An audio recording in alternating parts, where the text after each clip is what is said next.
Greetings, everyone, and welcome to the EKG case for the week of July 30th, 2012. And we have a syncope case for you this week.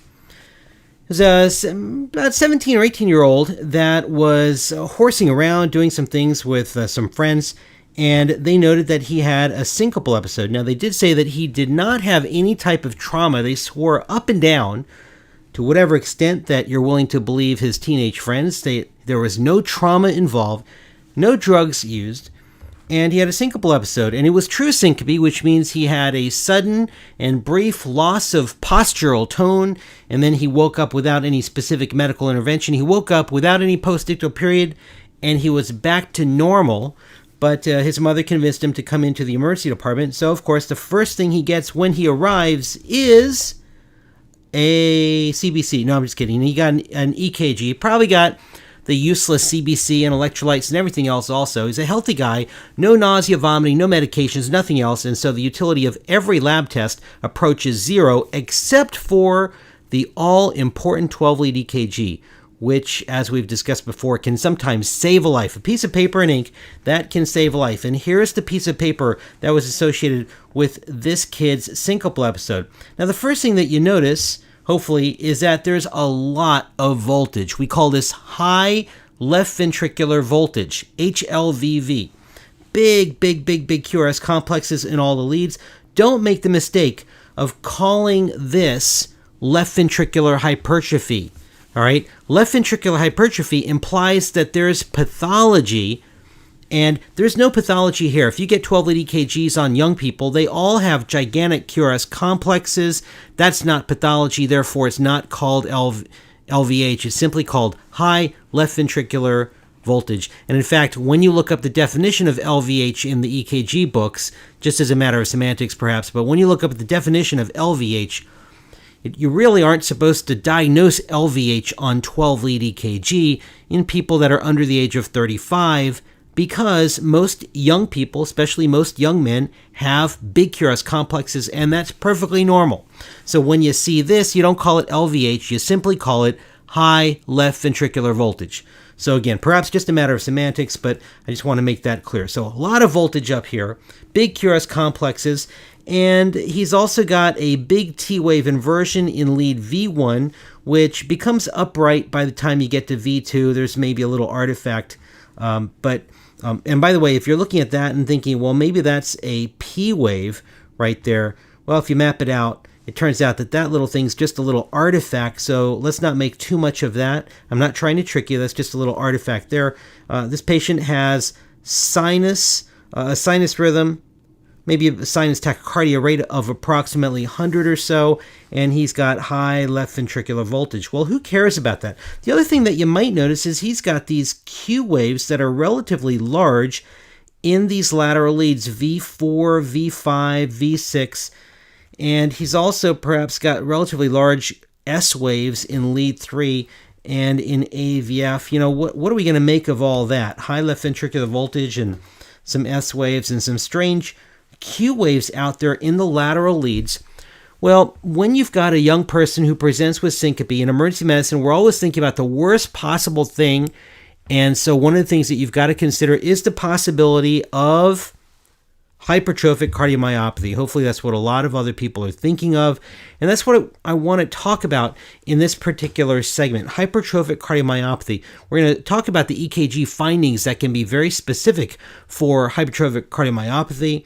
You may know this by one of its many other names, IHS, idiopathic hypertrophic subaortic stenosis, or maybe you know this as asymmetric septal hypertrophy, or maybe you know this as hypertrophic obstructive cardiomyopathy, or maybe there's a few other names for this. There's probably, I think, about a dozen different names that all pretty much describe the same thing, a hypertrophied, non-dilated left ventricle. And I always specify here when I talk about this condition that this is a non-dilated left ventricle, unlike many other cardiomyopathies, and that means that the chest X-ray cardiac silhouette is normal. These patients don't have large mediastinum or cardiac silhouettes on the 12-lead EKG. They've got nice, normal, slim-looking hearts on the chest X-ray because the hypertrophy is on the inside of the heart, so you need a Doppler echo to make the diagnosis here. So a few pearls about the condition before we get into the EKG.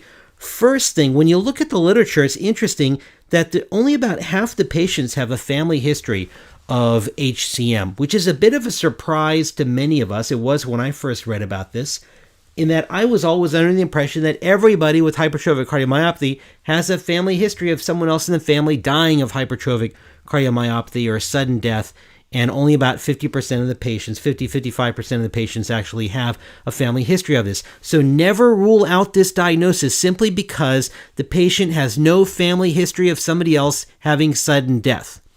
The second surprise to me when I read about this condition in the literature is that the average age of diagnosis is 30 to 40 years old. That's a bit of a surprise to me because I was always under the impression before reading about this that all the patients who have syncope and sudden death from HCM are teenagers, like the patient that we just started with, or maybe college athletes.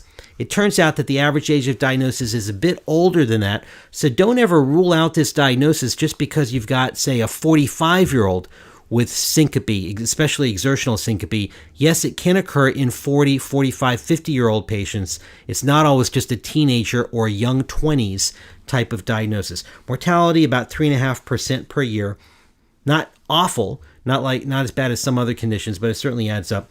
Pathophysiology, there's a bunch of different theories as to what causes the problem. I'm going to skip over this slide. You can look it up. One of the things that we all know is that whenever there's more than two theories, it means nobody really knows for sure. So there's a handful of different theories about what's going on. Moving more towards the clinical side of things, clinical features, syncope, chest pain, usually it's atypical type of chest pain, palpitations, shortness of breath, sudden death. And here's another surprise. Surprise number 3. These are not always exertional syncope patients, okay? A lot of these patients are doing nothing in particular when they suddenly have their syncopal episodes. So don't rule this out just because somebody was just sitting watching TV and they suddenly passed out. It doesn't always have to be exertional. Usually it is, but it doesn't always have to be exertional. And usually the syncope or sudden death is attributable to some type of ventricular arrhythmia or a sudden significant drop in cardiac output because of ventricular outflow obstruction. Anyway, let's talk about before we get to the EKG, there's this systolic murmur, which always shows up on the board exam. And if you hear it, you should take the patient through certain positional maneuvers to see if that murmur changes. Again, it's a murmur that always shows up on the board exam. And I'll tell you, during my career, I've seen probably about a half dozen patients with hypertrophic cardiomyopathy, and only one or two of them, I recall, had a murmur. It's awfully tough to hear these murmurs in a loud, busy emergency department. But if you do hear the murmur, you take them through these positional maneuvers. Okay, now we're on to the EKG abnormalities. Almost all of these patients have some type of EKG abnormality. Most of the abnormalities are non-specific, but we'll talk about what may be very specific. And if you ever find an EKG abnormality that makes you worry, you send these patients for the definitive test, which is a Doppler echo. All right, so not just a plain old echo. Plain old echo will pick up the hypertrophy of the septum, but the Doppler part of the echo helps pick up the severity of the obstruction. And so whenever possible, try to get the Doppler echo. If nothing else, get an echo, but get the Doppler echo if possible. And if you can't get these patients in for early diagnosis and management with cardiology, then and they need to follow up as an outpatient, what you're going to do is put these patients on beta blockers. If for some reason they can't tolerate beta blockers, you use calcium channel blockers. But the key thing is you want to slow down the heart. This is primarily a diastolic filling problem. And so if you ever want to improve somebody's diastolic function, how do you do that? How do you improve somebody's filling? Simple. You slow down the heart to give them more time to fill. So beta blockers are your drug of choice. And if they have ventricular dysrhythmias, the literature says amiodarone is the drug of choice. But in reality, you're just going to admit these patients and get them to see a cardiologist. And there's certain therapies that can be done, surgical therapies and some chemical therapies that are now being used to help treat hypertrophic cardiomyopathy. But from the emergency department, beta blockers, and admit them. And tell them not to exert themselves. If they need to follow up as an outpatient, beta blockers, don't exert yourself. If they're having ventricular arrhythmias, amiodarone, and definitely you're going to admit these patients to cardiology. Okay, more about the EKG since that's why we're here. So the EKG abnormalities, I mentioned, most of these are fairly nonspecific. The most common is high left ventricular voltage and left atrial enlargement, but that's fairly nonspecific. Tall R wave in V1, which can sometimes mimic a posterior MI. Tall R wave is nonspecific. In fact, we wrote a paper a number of years ago about all the different things that can produce a tall R wave in V1 for American Journal of Emergency Medicine. There is about 8 to 10 different entities which can produce a tall R wave in V1. But what I want to focus your attention on is these strange Q waves, sometimes in the inferior, but most notably in the lateral leads. Very deep, very narrow Q waves in the lateral leads. And what I'll tell you is that whenever you see the combination of high voltage, in other words, big QRS complexes with deep, narrow Q waves, especially in those lateral leads, that patient has hypertrophic cardiomyopathy until proven otherwise. Let me show you a handful of sample EKGs. These are real cases just to really hammer home this simple finding. So take a look. Here's a patient that presented after syncope. He arrived. He was awake and alert, asymptomatic upon arrival. We get a 12-lead EKG. He was in his early 20s. And what you notice is big QRS complexes, in other words, high voltage, and very deep, very narrow Qs in the lateral leads. Remember, lateral leads are leads 1, AVL, V5, and V6. Now, another mistake that oftentimes occurs, first mistake that occurs, is people call this LVH, and maybe, again, it's just semantics, but this is not LVH. You can't call it LVH in young people. It's simply called high left ventricular voltage. But the other mistake is that sometimes people look at these Q waves and say, hey, this person's had a previous lateral MI. Wrong. These are not infarction Q waves. Infarction Q waves should be at least one box wide, at least 40 milliseconds wide. These are too narrow. Take a look at how narrow these are. These are like little spikes or little daggers. They're too narrow to be called infarction Q waves. This is not an old lateral MI. This is hypertrophic cardiomyopathy. Here's another example. This patient did not have a good outcome. This patient was misdiagnosed. Patient had syncope. He came into the emergency department. He was asymptomatic, and after getting a bunch of labs and watched for a while, he had no arrhythmias. He got discharged to follow up as an outpatient, and he didn't make it. 2 days later, he dropped dead when he went running to catch a bus, and the diagnosis here was missed by both the emergency physician and the cardiologist. High voltage and deep, narrow Qs in the lateral leads. There's just nothing else to think about when you see these deep, narrow Q waves in those lateral leads with high voltage. Sometimes people look and say, hey, there's these abnormal T waves here. Those T waves mean nothing. When you've got high voltage, the T wave, the repolarization always gets screwed up, and high voltage oftentimes produces screwed up T waves. So those are fairly non-specific T waves. Just like with LVH, long-standing LVH can screw up your T waves. Well, hypertrophic cardiomyopathy patients with high voltage can sometimes have abnormal-looking T waves, and they're not specific for ischemia. The key finding here is high voltage and deep narrow Qs in those lateral leads. Send this patient for a Doppler echo. Here's another one. High voltage in this patient that presented after syncope and deep, narrow Qs in the lateral leads. These are very narrow and very deep Q waves. Send this patient for a Doppler echo. You know what? You're going to save this patient's life, because if you miss it, the patient goes out, exerts himself, drops dead. This happens all too often. And by the way, you can't always rely on your cardiologists. Cardiologists are great. Their fund of knowledge in emergency cardiology is a bit more limited, though. And in emergency electrocardiography, unless you're dealing with a cardiologist who makes a living off reading EKGs and teaching EKGs, which 99% of cardiologists don't expect your cardiologist to know about this. And this isn't meant to be a slam against a cardiologist. The fact is, cardiologists learn to diagnose hypertrophic cardiomyopathy on echo, not on EKG.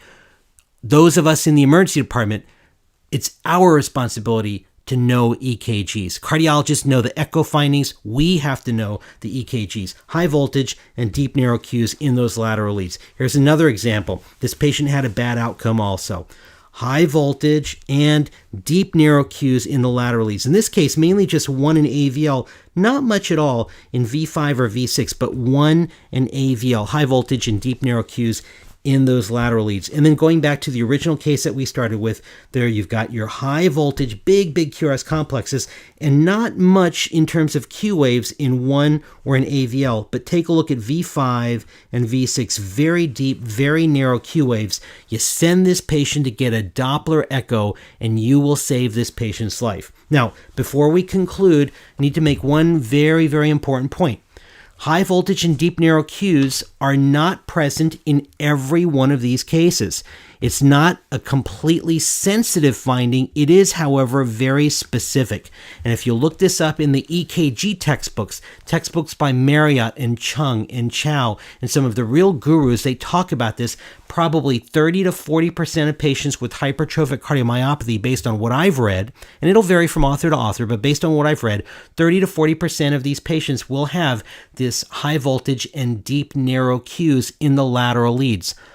The rest of the patients may not have the deep narrow Qs. They all have high voltage, but the rest may not have the deep narrow Qs. And so for those patients, you're going to have to rely on your clinical suspicion. But the key point, first thing you always look for, is high voltage, and if you can add on to that those deep narrow Qs in the lateral leads, that's very specific for hypertrophic cardiomyopathy. Send that young syncope patient for a Doppler echo, and you know what? You're going to save a young person's life. So it's a key thing to always look for in every EKG you get on a patient who presents after syncope or near syncope. All right, what are we looking for in syncope EKGs? We're looking for ischemia. We're looking for Brady and tachyarrhythmias. You're looking for WPW. You're looking for prolonged QT. Make sure you add hypertrophic cardiomyopathy to the list of things that you're always looking for in every post-syncope EKG. Hope that was helpful. Hope that helped save a life. And I'll talk to you next week. Bye for now.